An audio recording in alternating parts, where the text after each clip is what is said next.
Jake Mitchell wiped the grease from his hands and stared at the broken engine in front of him. The cooling system had failed again, which meant another late night in his small repair shop. He did not mind the work. The lower levels of Meridian Station were quiet and most people left him alone. That was exactly how he liked it. The station hummed around him, a massive structure floating in space where alien species from across the galaxy came to trade and talk politics. Jake had been here for 3 years, fixing ships and keeping his head down. He had left Earth to escape memories he did not want to think about. Out here, nobody knew his past. Nobody asked questions. He reached for his wrench when he heard boots on the metal floor outside. Heavy boots. Many of them. The door to his shop slid open with a hiss. Jake turned around and froze. 6 tall figures in silver armor stood in his doorway. They carried weapons that glowed with purple energy. Behind them, more guards filled the narrow corridor. "Jake Mitchell?" one of them asked. The voice came through a helmet that covered the guard's entire face. "That's me," Jake said slowly. His heart started beating faster. "What's this about?" The guard stepped aside. A woman entered the shop and Jake had to stop himself from stepping back. She was nearly 7 feet tall with skin that looked like purple crystal. Her eyes glowed with an inner light that made him think of distant stars. She wore robes that seemed to be made of liquid silver, and a crown of black metal sat on her head. Jake knew who she was. Everyone in the galaxy knew Empress Valara of the Xanthari Empire. Her people controlled hundreds of worlds and had technology that made human science look like children playing with sticks. "You are the human mechanic," the Empress said. It was not a question. "Yes, Your Majesty." Jake was not sure if that was the right way to address her, but it seemed safe. The Empress looked around his small shop. Her glowing eyes took in the scattered tools, the half-repaired engines, the coffee cups he had forgotten to clean. She seemed disappointed by what she saw. "I need your help," she said. Jake blinked. An Empress who ruled half the galaxy needed help from him? "I think you have the wrong person." "I do not." The Empress gestured and 2 more guards entered. They carried a floating stretcher between them. On it lay a young Xanthari girl, maybe 10 years old in human terms. She had the same crystalline skin as the Empress, but her eyes were closed. Her chest rose and fell with steady breaths, but she did not move otherwise. "This is my daughter, Princess Kira," the Empress said.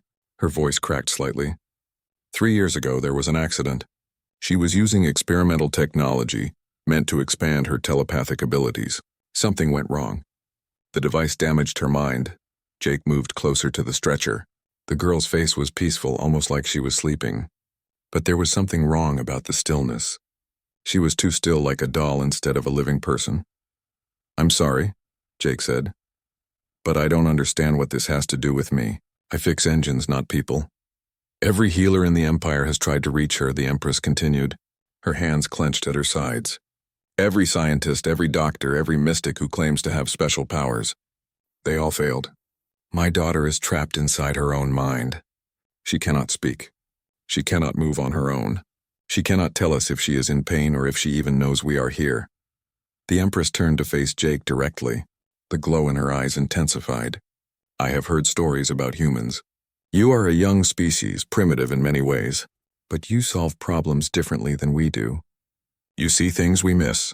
You refuse to give up even when logic says there is no hope." Jake thought about his sister, Amy. She had been different from other children, locked in her own world, unable to speak until she was 7 years old. The doctors had said she would never be normal. But their mother had refused to accept that. She had worked with Amy every day, trying different methods, never losing patience. And slowly, Amy had started to respond. By the time she was 12, she was talking, laughing, living a full life. "I still don't see how I can help," Jake said quietly. The Empress stepped closer. She was so tall that Jake had to look up to meet her eyes.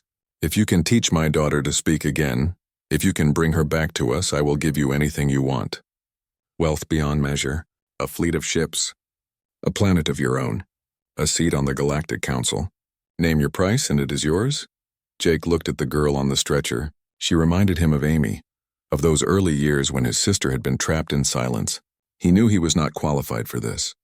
He was just a mechanic who had helped his mother with his sister's therapy.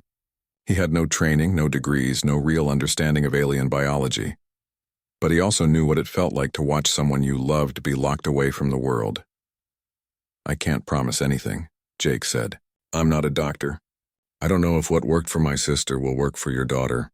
Your people are different from humans. I know, the Empress said, but I have tried everything else. You are my last hope. Jake ran a hand through his hair. This was crazy. This was absolutely insane. An Empress was asking him to heal her daughter, offering him everything she had. He should say no. He should explain that he was not the right person for this job.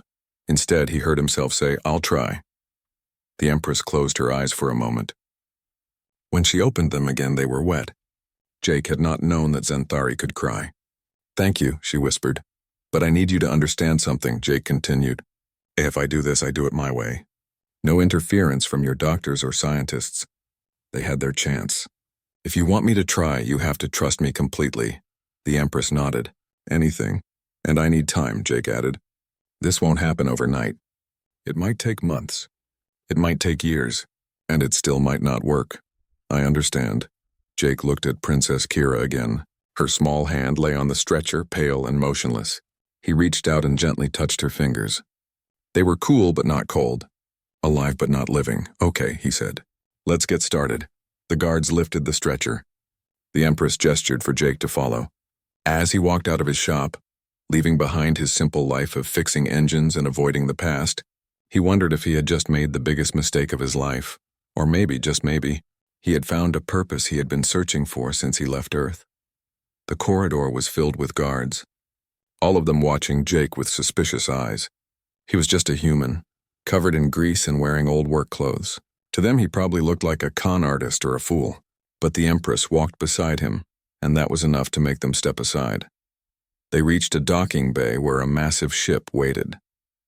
It was beautiful, all smooth curves and glowing panels, the kind of ship Jake had only seen in pictures. This will take us to the palace, the Empress said. You will have everything you need. A room, supplies, access to any resources you request. Jake nodded, but his attention was on the princess. She was being carried onto the ship with great care. He followed, his old boots loud on the polished floor. As the ship lifted off from the station, Jake looked out a window at the stars. Somewhere out there was Earth, the planet he had left behind. He had come to space to escape his memories, to run from the past. Now he was flying toward an alien world to save a princess, using the same methods his mother had used to save his sister. Life had a strange way of bringing things full circle.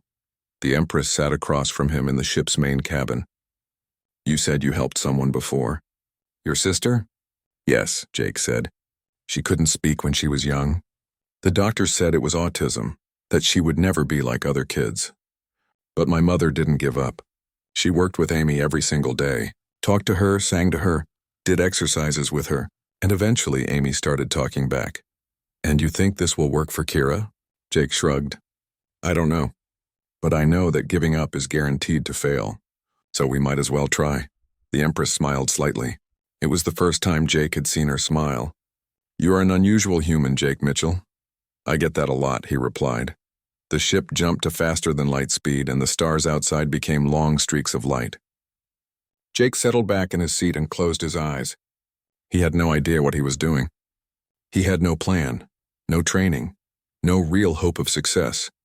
But he had something that all those advanced alien doctors did not have. He had the memory of his mother's patience, his sister's slow progress, and the stubborn human belief that impossible just meant nobody had figured it out yet. Tomorrow, he would meet Princess Kira properly. He would start the long, slow work of trying to reach a mind trapped behind walls of silence. Tonight, he just held on to hope and prayed it would be enough. The Zenthari Palace floated above the capital city like a silver cloud. Jake stood at a window in his new quarters and watched the purple sky shift to orange as the sun rose. He had been here for 3 days, and he still could not believe this was real. His room was bigger than his entire shop back on Meridian Station. The walls changed color based on his mood. The bed adjusted itself to be perfectly comfortable. A device in the corner could create any food he wanted just by thinking about it. It was all too much, too strange. Jake missed his small shop and his simple life. A knock at the door pulled him from his thoughts. A servant entered and bowed. The Empress requests your presence in the medical wing. Jake followed the servant through corridors that seemed to go on forever. Other Zenthari watched him as he passed. Their glowing eyes tracked his movement, and he heard whispers in languages he could not understand. He did not need a translator to know what they were saying. They thought he was a fraud. They thought he was wasting the Empress's time. Maybe they were right. The medical wing was a large white room filled with machines that hummed and beeped. Princess Kira lay on a bed in the center, surrounded by doctors who studied glowing screens that floated in the air. The Empress stood nearby, her face tired. Jake wondered if she had slept at all. "Good morning," Jake said. The Empress turned to him. "The doctors wanted to brief you on Kira's condition before you begin." One of the doctors, an older Zenthari with deep blue skin, stepped forward. His expression made it clear he did not think much of Jake. "The princess suffered catastrophic damage to her telepathic centers," he said. "We have tried every treatment known to our science. Neural regeneration, quantum healing, even ancient meditation techniques. Nothing works. Her mind is intact, but it cannot connect with her body or the outside world." "Have you tried talking to her?" Jake asked. The doctor blinked. "Talking?" "You know, speaking out loud. Using words instead of telepathy." The other doctors exchanged glances. One of them actually laughed. "The Zenthari are a telepathic species," the blue-skinned doctor said slowly, as if explaining something to a child. "We evolved beyond the need for primitive verbal communication thousands of years ago. Speaking is inefficient and imprecise." "Maybe," Jake said. "But if her telepathy is damaged, maybe you need to try something primitive." The doctor's eyes narrowed. "You have no medical training, no understanding of Zenthari biology, no credentials at all. Why the Empress believes you can help is beyond my comprehension." "Then you're welcome to leave," Jake said calmly. The doctor's skin flushed darker with anger. He looked at the Empress, clearly expecting her to support him. But the Empress just nodded. "Leave us. All of you." The doctors filed out of the room, their displeasure obvious. When they were gone, Jake approached Kira's bed. Up close, he could see the slow rise and fall of her breathing. Her eyes were closed and her face showed no expression at all. "Hello, Kira," Jake said softly. "My name is Jake. I'm going to try to help you." Nothing happened. Jake had not expected anything to happen. This was going to take time. He pulled a chair next to the bed and sat down. The Empress watched him with confusion. "What are you doing?" "I'm going to talk to her," Jake said. "Every day. About anything and everything. I'm going to read to her, sing to her, tell her stories. I need her to get used to the sound of a voice like, but she cannot hear you. Her mind is locked away." "You don't know that," Jake said. "Maybe some part of her can hear. Maybe she's trapped in there, listening, wanting to respond, but unable to. I'm not giving up on her just because she can't answer back yet." The Empress was quiet for a long moment. Then she sat down in another chair. "Tell me about your sister, about how you helped her," so Jake told her. He explained how Amy had been lost in her own world as a child. How she would sit for hours, rocking back and forth, not responding when people called her name. How the doctors had said she would never be normal, never go to school, never have friends. "But your mother did not accept this," the Empress said. "No. She spent hours every day with Amy. She would sit on the floor and play with blocks, talking the whole time. 'This is a red block, Amy. Red. Can you say red?' Over and over every day. And then one day, after months of silence, Amy picked up a block and said red. It was the most beautiful sound my mother had ever heard." The Empress looked at her daughter. "How long did it take?" "Years," Jake admitted. "It was not fast. It was not easy. But slowly, bit by bit, Amy learned to communicate. She learned to speak, to read, to express what she was feeling. By the time she was 12, you would never know she had been different." "Do you truly believe this can work for Kira?" Jake was honest. "I don't know. Your people are different from humans. Your brains work differently. But I know that giving up guarantees failure, so I'm going to try." The Empress reached out and took her daughter's hand. "Then I will leave you to your work. But know this, Jake Mitchell. You are the first person in 3 years who has given me hope. Do not make me regret trusting you." After she left, Jake was alone with Kira. He looked at her peaceful face and took a deep breath. "Okay, kid. Let's start simple," he began talking. He told her about Earth, about the blue oceans and green forests. He described the taste of pizza and the sound of rain on a roof. He talked about his childhood, his sister, his life on Meridian Station. He did not stop talking for 2 hours. Kira did not respond. She did not move. But Jake kept talking anyway. This became his routine. Every morning, he would come to the medical wing and sit with Kira. He would talk to her, read to her from human books, sing old Earth songs that his mother had taught him. The staff thought he was crazy. The doctors complained that he was wasting time. But the Empress had given him complete authority, and nobody could stop him. After 2 weeks, Jake decided to try something new. He requested soil from the palace gardens and built a small raised bed in the corner of the medical room. He planted flowers and vegetables, things that would grow quickly. Then he moved Kira's bed next to the garden. "You need to feel things," he told her as he gently took her hand and placed it in the soil. "Touch, smell, texture. Your brain needs stimulation beyond just lying in bed." He worked the garden while talking to her. He showed her the seeds before planting them. He let water drip on her fingers. He held flowers under her nose so she could smell them. The staff thought he had lost his mind completely. One doctor actually reported him to the Empress, insisting that this was not proper medical treatment. The Empress came to see what Jake was doing.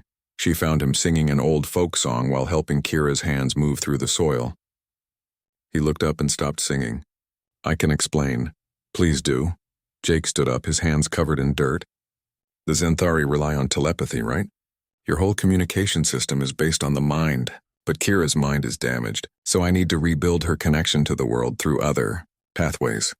Touch, smell, sound.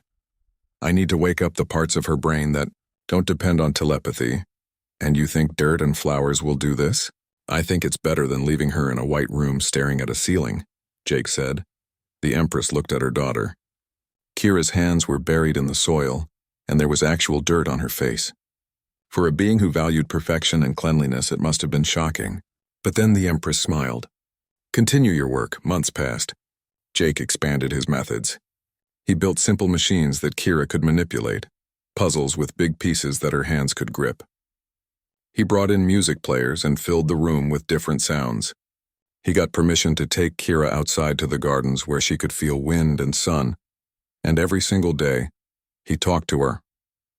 He told her everything, never stopping, never giving up. The court grew more hostile. They whispered that the human was making a fool of the Empress. They said he was prolonging false hope. They demanded he be sent away. But Jake noticed things they did not. Small things, tiny changes. One day as he sang a particular song, he saw Kira's eyelid twitch.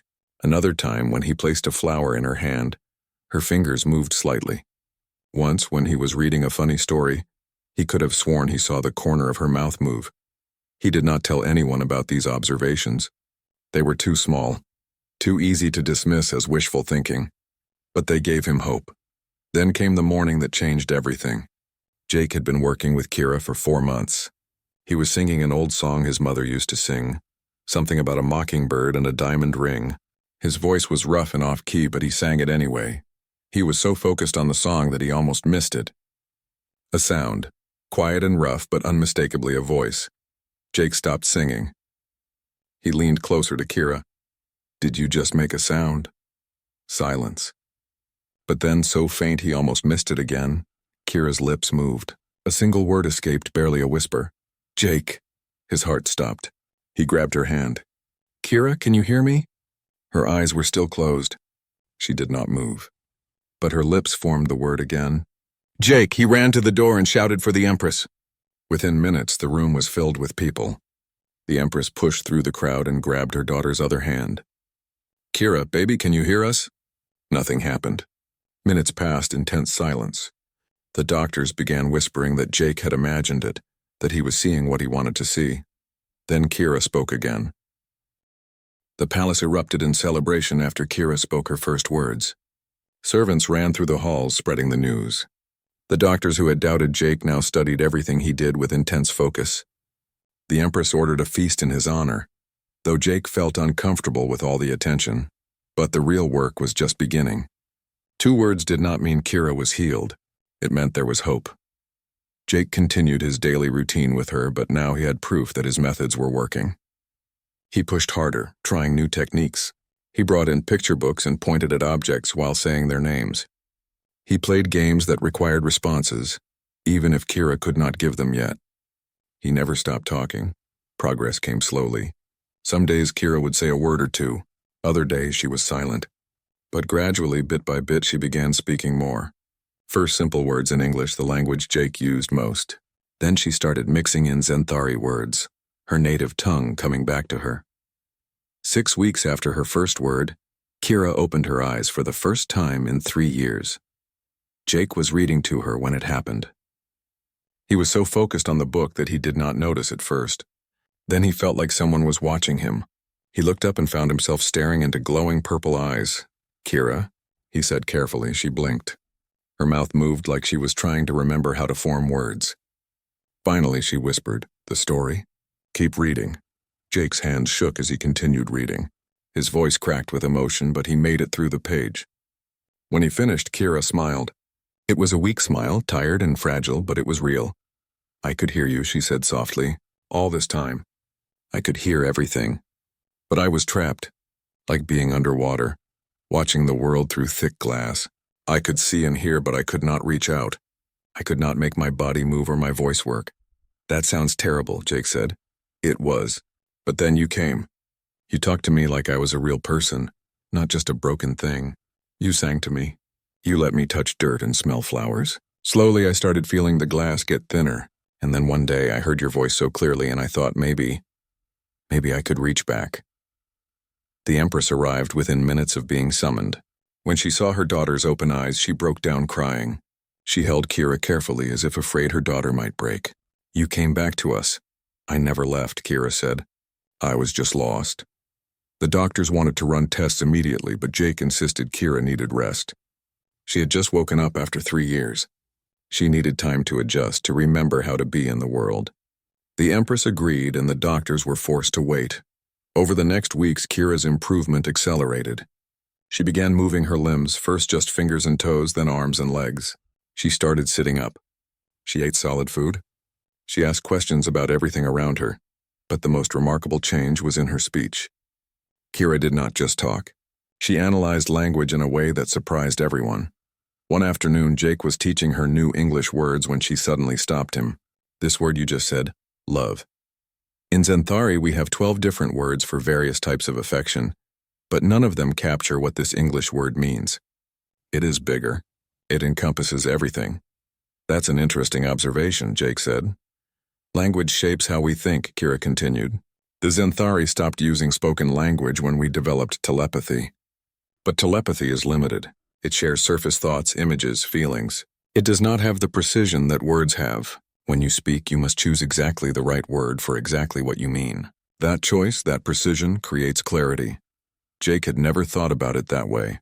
"So by teaching you to speak, I forced you to think differently." "Yes, you created new pathways in my brain. Instead of trying to fix my damaged telepathic centers, you built entirely new ways for my mind to connect with the world." This fascinated the scientists. They studied Kira extensively and discovered that Jake's methods had indeed created new neural pathways.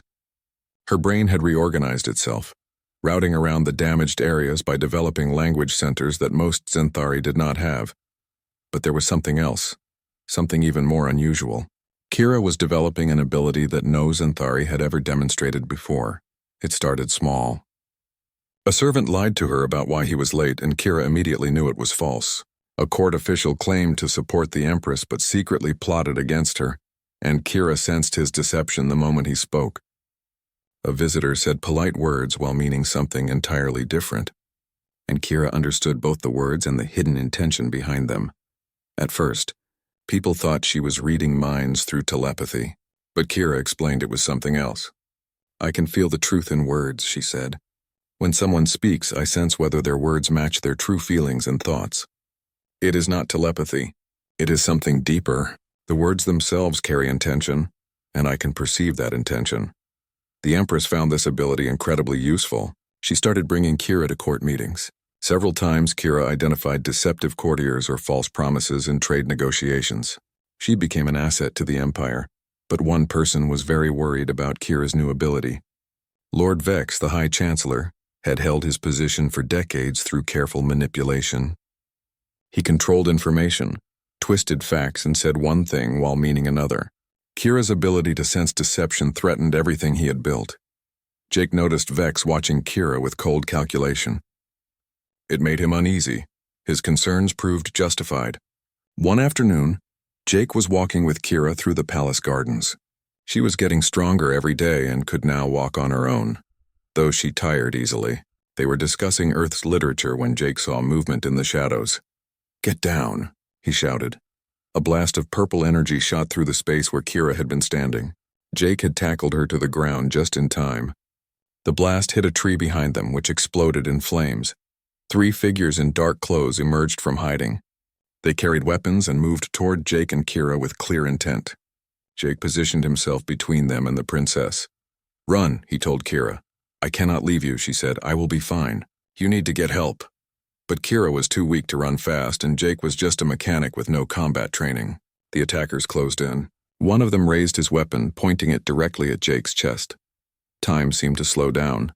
Jake thought about his mother, his sister, Earth. He thought about how strange it was that he had come to an alien world and found a purpose. He had helped Kira find her voice. If he died now, at least he had done something meaningful. The attacker fired. Purple energy streaked toward Jake's heart. There was no time to dodge, no way to avoid it. Then Kira screamed. Not a scream of fear, but something else. Something powerful, no. The word exploded from her lips with such force that reality itself seemed to pause. The energy blast stopped in midair, frozen like it was trapped in ice. The attackers stumbled backward, their weapons falling from their hands. Even Jake felt the weight of that single word pressing against his consciousness. Kira stood up, her eyes blazing brighter than Jake had ever seen them. When she spoke again, her voice carried an authority that seemed to come from somewhere ancient and deep. "You will tell the truth. You will speak honestly about who sent you and why." The attackers could not help themselves. Words poured from their mouths like water from a broken dam. "Lord Vex sent us. He fears the princess's ability to detect lies. She threatens his position. He ordered us to kill you both. Why can you not stop speaking?" One of them asked himself in horror. Kira looked at Jake, her expression shocked. "I did not mean to do that." The words just came out and they made the truth happen. Palace guards arrived moments later, alerted by the explosion. They arrested the attackers, who continued confessing everything they knew about Vex's schemes.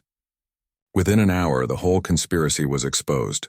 Vex had been manipulating court politics for years, taking bribes, arranging accidents for his rivals, lying to the Empress about threats to the Empire.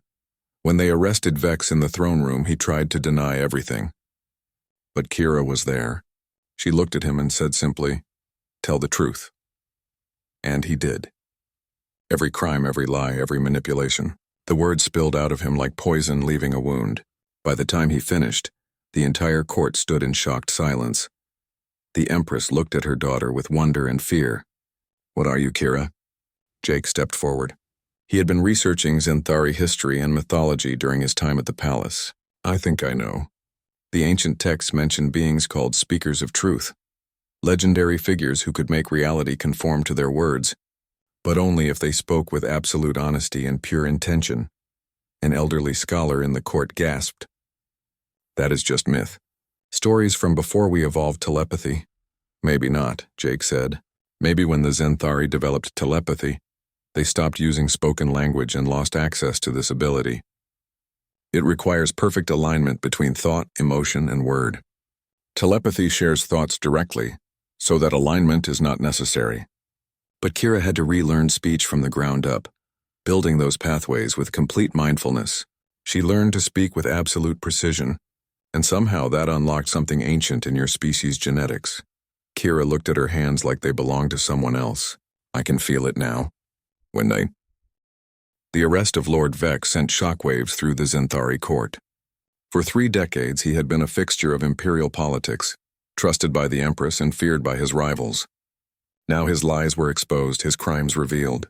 The trial lasted 2 days, and he was found guilty of conspiracy, attempted murder, and treason. But Vex's arrest did not end the problems it created. He had allies throughout the Empire, people who benefited from his schemes or shared his traditionalist views. Many of them saw Kira's power as a threat to the natural order. Jake noticed the tension growing. Courtiers who had celebrated Kira's recovery now whispered in corners. Some openly questioned whether her abilities were natural or if Jake had somehow corrupted her with human influence. They feared change, the Empress told Jake one evening. They sat in her private study drinking a warm beverage that tasted like honey and cinnamon. The Zenthari pride themselves on being advanced, but we are also deeply traditional. Kira's power challenges everything we thought we knew about ourselves. What will you do? Jake asked. Protect my daughter and support your school. If Kira's abilities came from learning to speak with precision and intention, then perhaps others can develop similar skills. Not the same power necessarily, but better communication, deeper understanding. This could benefit every species in the galaxy. Jake appreciated her support, but he worried. Change always met resistance, and powerful people rarely gave up control without a fight. His concerns were justified. 2 weeks after Vex's trial, Jake received a message. It was unsigned and had been slipped under his door. The words were simple but chilling. The human has corrupted our princess. He must be removed before he damages the Empire further. Jake showed the message to the Empress. She assigned guards to protect him, but Jake knew guards could not stop a determined assassin. He started varying his routines, taking different paths through the palace, never staying predictable. Kira sensed his worry. She had recovered most of her strength and could walk the palace freely now. She found Jake in his workshop, a small space the Empress had given him to work on mechanical projects. It helped him think. You are afraid, Kira said. It was not a question. I have enemies here, Jake admitted.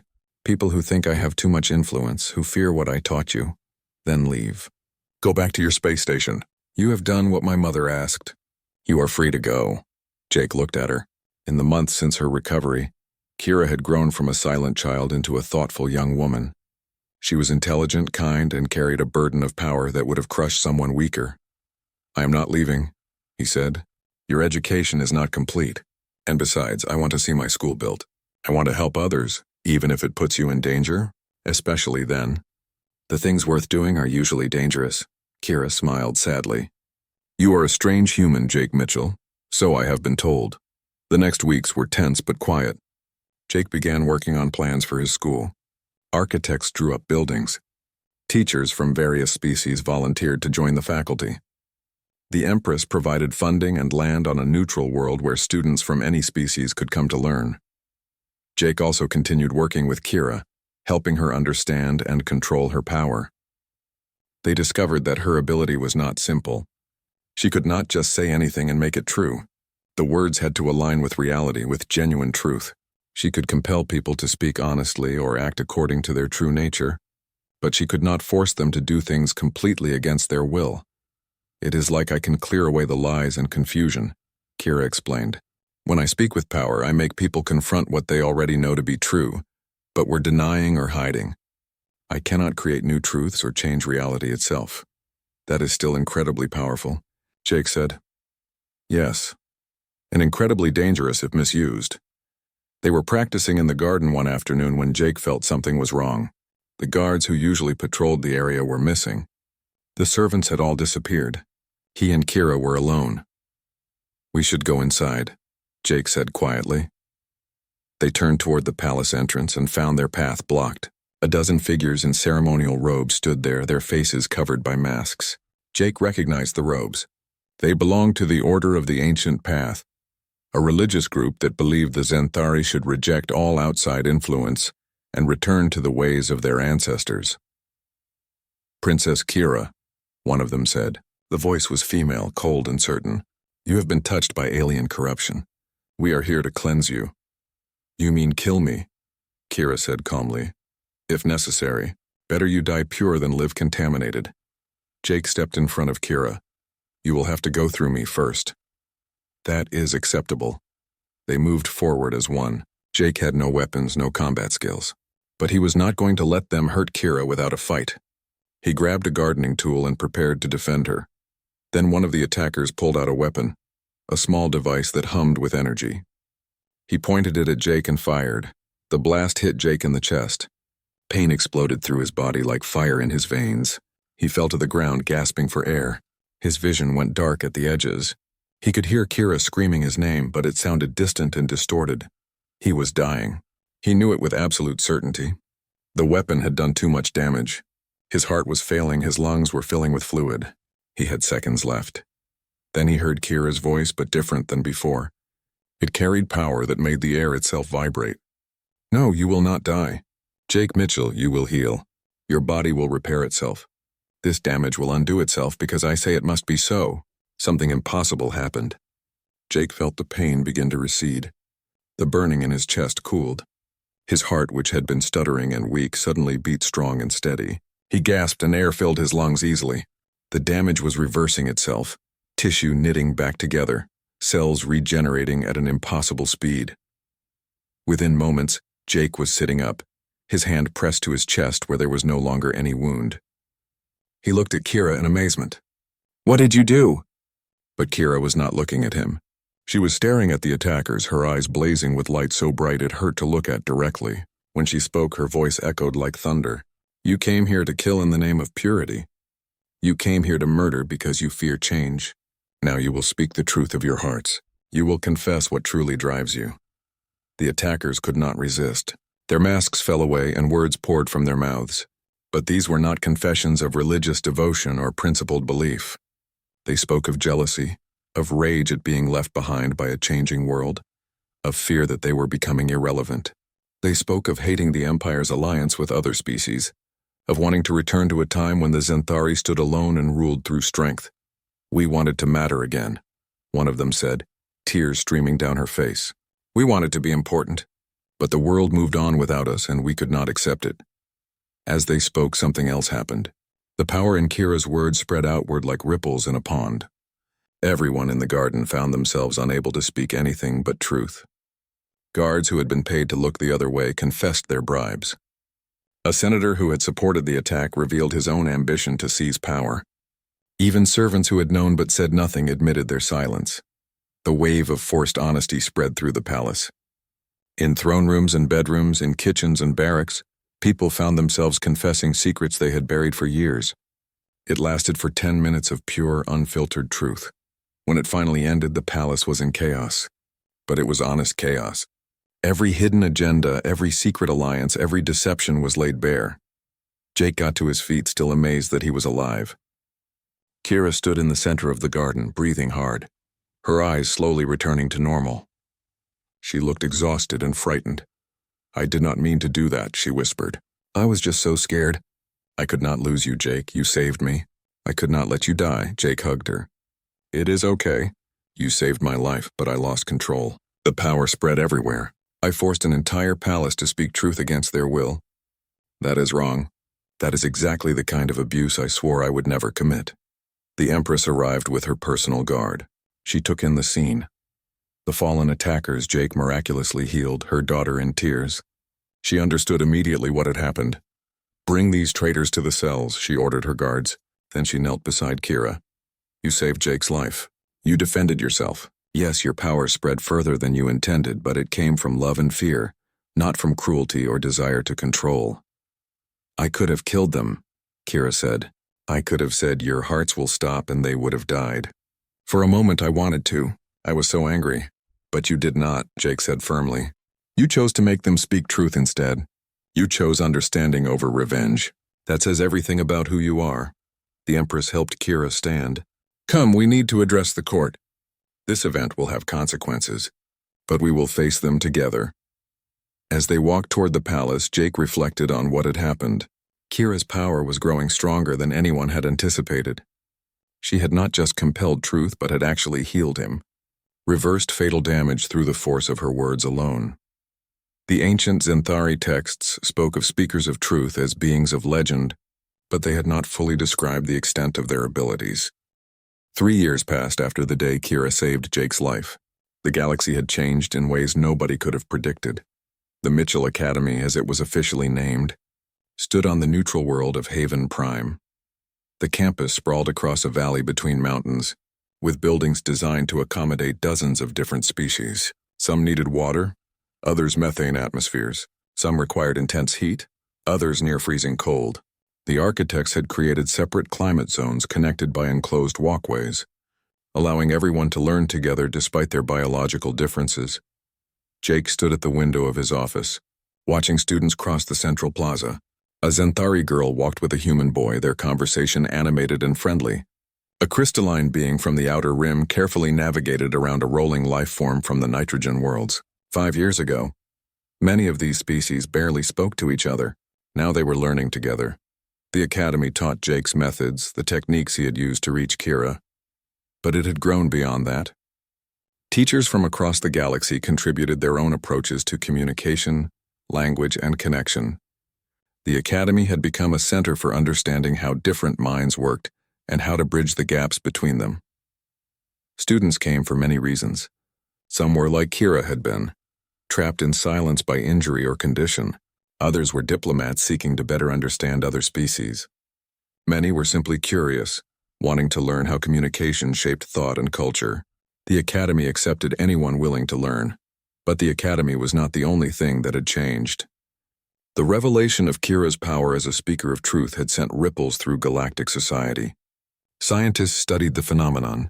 Philosophers debated its implications. Religious groups formed around the idea that ancient powers were returning to the universe. Most importantly, it sparked a renaissance in Xanthari culture. Young Xanthari began studying their ancient history, learning about the time before telepathy when their ancestors used spoken language and song. Schools across the empire started teaching verbal communication alongside telepathic training. Some even claimed to be developing abilities similar to Kira's, though none had demonstrated the same level of power.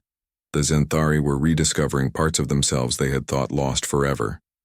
Kira herself had become one of the most important figures in the galaxy.